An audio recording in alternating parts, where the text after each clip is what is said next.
प्रिय श्रोतागण आपण मानक नमस्कार जनाई आउ थरे हितवाणी कार्यक्रम को स्वागत करुछु। प्रभुंकर वाक्य बाइबल रे गीतरचक दाऊद गीत संहिता 48 पदरे कहते जे मृत्यु न देखी जीवित रहिबो ओ पातालर पराक्रम अपना प्राण मुक्त करिबो एपरि मनुष्य किए? यह एक प्रश्नवाची अटे। चिंता करिवार अछि। आज दिवस रे ये जगत रे समस्त तो मरिबे, हेले आमे कुआडे जिबा? आसंतु सुनिबा आज हितवाणी कार्यक्रम। वास्तविक आममानकर जीवनर मूल्य जे कौन ताहा आज प्रत्येक निकटरे गोटे प्रश्नवाची। अनेक भावंती जे मु जगत को आसीची सबुदिन रहिबे, किंतु वास्तविक यह मिथ्या अटे। मु जगत को आसीची दिन दिन मु जगत छाड़ी के जीवी, हेले मु केउ स्थान को जीवी? मु स्वर्ग को जीवी ना से अनंत नरक पथरे चली जीवी?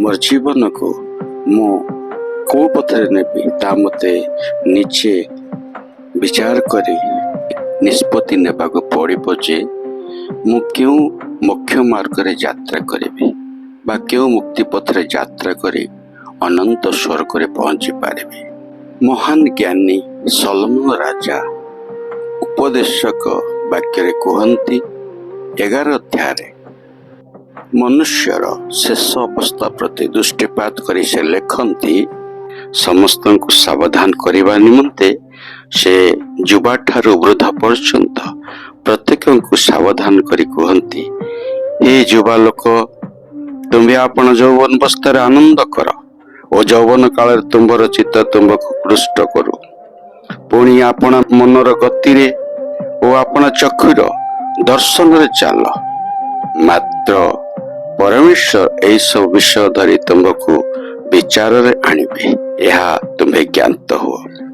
ए तो आपण हृदय विरक्ति दूर कर और आपण शरीर दुख दूर कर, कारण यौवन और जीवनर उत्तमांशा असार। प्रिय बंधुगण, वास्तविक आज आसंत श्रवण करिबा जे प्रकृत रे आममानकर जीवनर मूल्य कौन अटे। आममानकर जीवन रे एई संज आसीबा पूर्वर आसंतु आमे सृष्टिकर्ता परमेश्वर को स्मरण करिबा। सेतिलाकि हितोपदेश रे सलोमन राजा कहते तुम्बे यौवन काल रे अपना सृष्टिकर्ता को स्मरण कर जेहेतु दुसमय आसुअछि जो सब वर्ष रे तुमे कहिबो ए सब रे मोर किछि सुख नाही सेई सब वर्ष सन्निकट हेउछि। से समय रे सूर्य ओ दीप्ति ओ चंद्र ओ तारागण अंधकारमय हेबे, पुणी वृष्टि उतारे पुनर्बार मेघ हेब।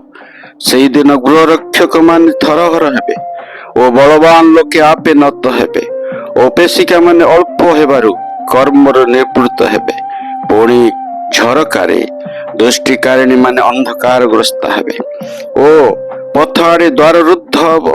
से समय पेषण शब्द क्षीण हब, ओड़ी पक्षीर नादरे लोके जागी उठिब ओ बाध्यकारिणी कन्यागण क्षीण हेबे आउ सेमाने उच्च स्थान विषय भीत हेबे ओ पथरे त्रास हेबे आउ बादाम वृक्ष पुष्पित हेब ओ पीढ़ी आपण भारे भारग्रस्त हेब ओ कामना निस्तेज हेब, कारण मनुष्य आपण चिर निवास को जाए ओ शोककारी माने पथरे भ्रमण करती।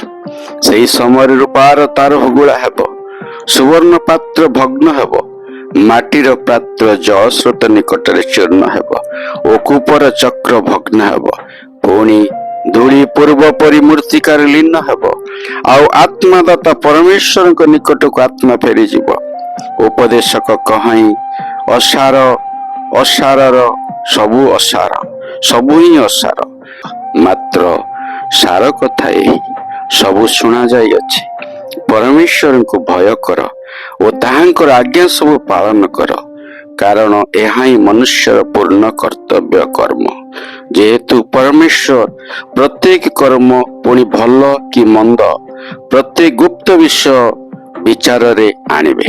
ପ୍ରିୟ ବନ୍ଧୁ, ଆଜି ଆମମାନେ ଯେତେବେଳେ ଏଇ ସମସ୍ତ ବିଷୟ ଶୁଣୁ, ଆମମାନଙ୍କ ଜୀବନରେ ଗୋଟିଏ ପ୍ରଶ୍ନ ଆସେ, ତାହେଲେ ମୋର ଅନ୍ତିମ କାଳ କେଉଁ ସ୍ଥାନରେ, ମୋର ଜୀବନର ଶେଷ କେଉଁଠି? ଯଦି ମୁଁ ସଦାପ୍ରଭୁ ପରମେଶ୍ୱରଙ୍କୁ ଭୟ କରୁନି, ଯଦି ମୁଁ ସଦାପ୍ରଭୁ ପରମେଶ୍ୱରଙ୍କୁ ଜାଣୁନି, ତାଙ୍କର ପ୍ରେରିତ ପ୍ରଭୁ ଯୀଶୁଖ୍ରୀଷ୍ଟଙ୍କୁ ମୁଁ ବିଶ୍ୱାସ କରୁନି, ତାହେଲେ ମୁଁ କେମିତି ପରିତ୍ରାଣ ପାଇବି? କାରଣ ବାକ୍ୟରେ ଲେଖାଯାଏ, ଈଶ୍ୱରଙ୍କର ପ୍ରେରିତ ପ୍ରଭୁ ଯୀଶୁଖ୍ରୀଷ୍ଟଙ୍କୁ ବିଶ୍ୱାସ କରିବା ହେଉଛି ଅନନ୍ତ ଜୀବନ। ତେଣୁ ପ୍ରିୟମାନେ, ଆଜିର ଏହି ହିତବାଣୀ କାର୍ଯ୍ୟକ୍ରମକୁ ଏଇଠି ରଖୁଛୁ। ପୁଣି ଆସନ୍ତା ଅଧ୍ୟାୟରେ ଆଉ ଥରେ ଆପଣମାନଙ୍କ ସହିତ ସାକ୍ଷାତ ହେବ। ଧନ୍ୟବାଦ।